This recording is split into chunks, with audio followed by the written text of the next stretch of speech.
پہ 101% تسلی ہے۔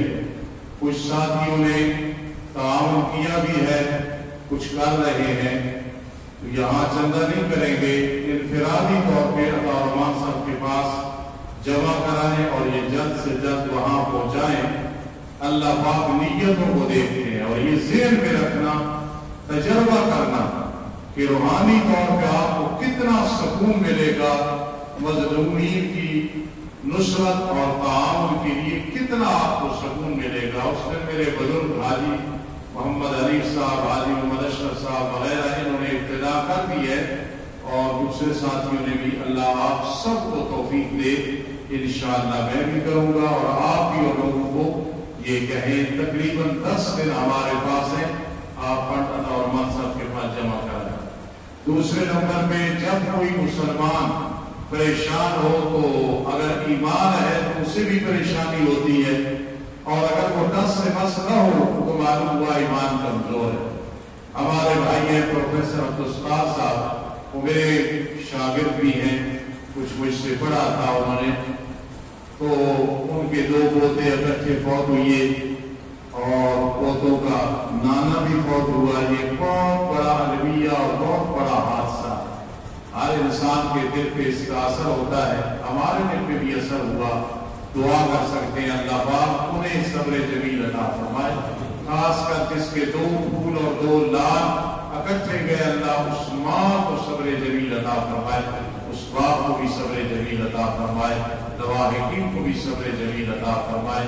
میں نے علیحدہ دعا کی ہے، آپ بھی علیحدہ دعا کرنا، اللہ ایسے حادثات اور ایسے واقعات سے پوری امت کو محفوظ رکھے، اور جن کے ساتھ یہ پیش آئے ہیں اللہ انہیں صبر جمیل اور نعم البدل عطا فرمائے۔ سب کہہ دو آمین۔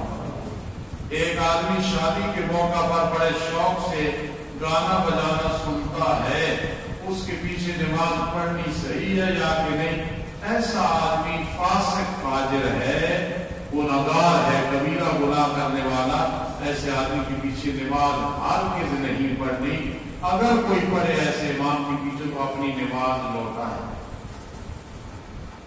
بعض لوگ کہتے ہیں کہ دعائے قنوت حدیث سے ثابت نہیں، بعض لوگ کہتے ہیں دعائے قنوت حدیث سے ثابت نہیں۔ عطا الرحمان صاحب بیٹھے ہیں اور ساتھی بیٹھے ہیں، ترمذی شریف میں دعائے قنوت کا ذکر آیا ہے اور ثابت ہے، اور ترمذی شریف الحمدللہ حدیث کی مایہ ناز کتاب ہے۔ استادی ایام حیض میں اگر لڑکی یاد نہیں کرے گی حفظ کرنے والی تو قرآن بھول جائے گی۔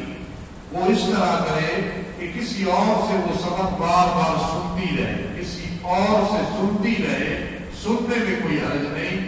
پڑھنا چاہے پڑھانے والی ہے، پڑھنے والی ہے، وہی حکم ہے، کوئی اس میں اجازت نہیں، کوئی لچک نہیں ہے۔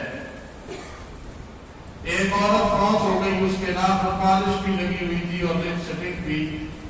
جی بات یہ ہے کہ اگر ایسے ہو کہ ایسی وہ ناخن پالش ہو، ایسی لپسٹک ہو کہ وہ نہ اترتی ہو، پانی نیچے تک نہ پہنچتا ہو، جہاں تک میرا تجربہ ہے یا تحقیق کی ہے، آج کل کی ناخن پالش اور لپسٹک اس سے پانی نیچے تک چمڑے تک نہیں پہنچتا، تو اس کا اتارنا ضروری ہے، چاہے زندہ ہو چاہے مردہ ہو، اس کے لیے وہ غسل نہیں ہوگا، وہ وضو نہیں ہوگا۔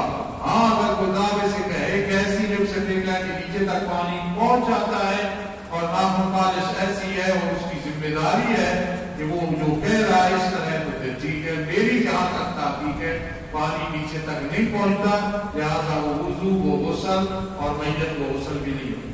صلاۃ التسبیح کی خاص تاثیر کیا ہے؟ صلاۃ التسبیح کی بہت بڑی تاثیر ہے۔